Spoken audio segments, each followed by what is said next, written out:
అందరికీ నమస్కారం. మిత్రులారా, వాతావరణం చల్లబడిపోతుంది.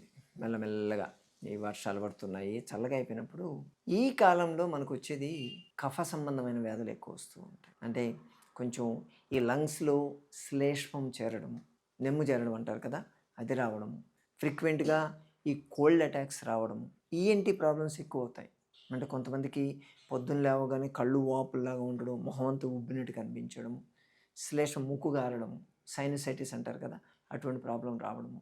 అలాగే చెవులు మూసుకుపోయినట్టు ఉండడము, దగ్గు, కంటిన్యూస్‌గా దగ్గు, ఫ్లమ్‌తో కూడినటువంటి దగ్గు ఉంటే శ్లేష్మంతో పొడి దగ్గు ఉండదు. శ్లేష్మంతో కూడిన దగ్గు ఉంటుంది. అది ఉండడం ప్లస్ గొంతు బొంగురు పోవడం, వాయిస్ మారిపోతూ ఉంటుంది ఇటువంటి వాళ్ళకి.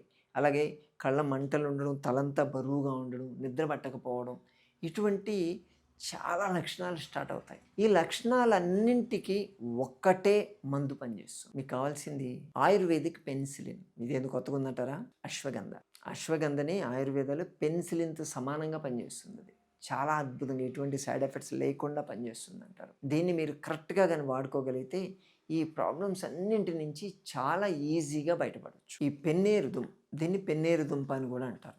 ఓకే, దీన్ని ఏం చేస్తారంటే సన్న సెగ మీద దాన్ని కాల్చాలి. ఓపిగ్గా కాల్చాలి దాంట్లో 2 రకాలు ఉంటాయి. తెల్లది ఉంటుంది, ఎర్రది ఉంటుంది. మీకు ఎర్రది కానీ దొరికితే అదృష్టం. చాలా పవర్ఫుల్గా పనిచేస్తుంది. తెల్లది ఎక్కడ పెడితే అక్కడ దొరుకుతుంది. ఆ ఎర్రది వాడితే మీకు ఈ ఆస్తమా, బ్రాంకైటిస్, సైనసైటిస్ కూడా చాలా ఫాస్ట్గా తగ్గిపోతాయి. తెల్లది నెల రోజుల్లో ఇచ్చేటువంటి రిజల్ట్ ఎర్ర అశ్వగంధ వారం రోజుల్లోనే ఇస్తుంది. అంత స్పీడ్గా పనిచేస్తుంది. అది పవర్ఫుల్ ఉంటుంది. సరే, మీకు ఏది దొరికినా సరే, ఎర్రది దొరికితే తెల్ల దొరికినా కానీ తీసుకొని దాన్ని సన్న సెగ మీద బాగా వేయించాలి. నూనె అటువంటి ఏమి వేయద్దు. జస్ట్ యాక్చువల్గా అయితే మంట మీద కాల్చండి అంటారు. ఓకే, మంటలు ఎక్కడ ఉంటాయి కానీ ఇప్పుడు వేయించండి. వేయించేసి దాన్ని పూర్తిగా వేయిన తర్వాత పౌడర్ చేసేయండి. దంచి పౌడర్ లాగా చేసుకోండి. యాక్చువల్గా చెప్పాలంటే నల్లగా అయిపోవాలి అంటారు. దాన్ని పూర్తిగా బ్లాక్ అయిపోవాలి, భస్మం వస్తుంది. అప్పుడు దాన్ని బూడిద అంటారు. చూసారా?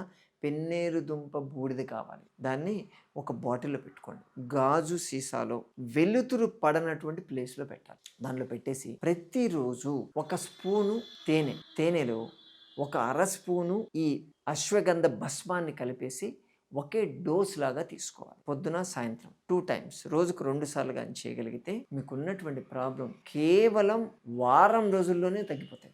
ఈ నార్మల్గా ఉండేటువంటి జలుబు, దగ్గు ఇవైతే ఇమ్మీడియట్ తగ్గిపోతాయి. ఈ ఆస్తమా, బ్రాంకైటిస్, సైనసైటిస్ ఇవైతే వాటికి కొంచెం టైం తీసుకోండి. అంటే చాలా సంవత్సరాల నుంచి ఉందనుకోండి, అది అందుకని టైం ఎక్కువ సంవత్సరాలు అంటే ఎక్కువ టైం తీసుకుంటుంది. కానీ ఇవి తీసుకోగానే ఇమ్మీడియట్గా గొంతంతా క్లియర్ అయిపోవడం, ఈ స్వెల్లింగ్స్ తగ్గడం, ముక్కు కారడం ఆగడము, ఇవన్నీ కూడా ఇమ్మీడియట్ రిజల్ట్ ఉంటాయి. అంత ఫాస్ట్గా పనిచేస్తుంది. కాకపోతే ఇవి తీసుకున్న తర్వాత వేడి నీళ్ళు మాత్రమే తాగాలి. ఆ రోజు వరకు వేడి నీళ్ళు తాగుతూ ఉంటే చాలా ఎఫెక్టివ్గా, స్పీడ్గా పనిచేస్తుంది. అంత అద్భుతంగా పనిచేసేటువంటి రెమెడీ ఇది. ఇది చేర్చండి మన మిత్రులారా. ఒక్కసారి తయారు చేసి పెట్టుకుంటే చాలు, ఎవరికైనా వాడచ్చు. 10 సంవత్సరాలు వయసు ఉన్న వాళ్ళ దగ్గర నుంచి ఎవరికైనా మీరు కానీ యూజ్ చేయగలిగితే చాలా అద్భుతమైనటువంటి రిజల్ట్స్ ఉంటాయి. ఎటువంటి యాంటీబయాటిక్ వాడాల్సిన అవసరమే పడదు. సరేనా?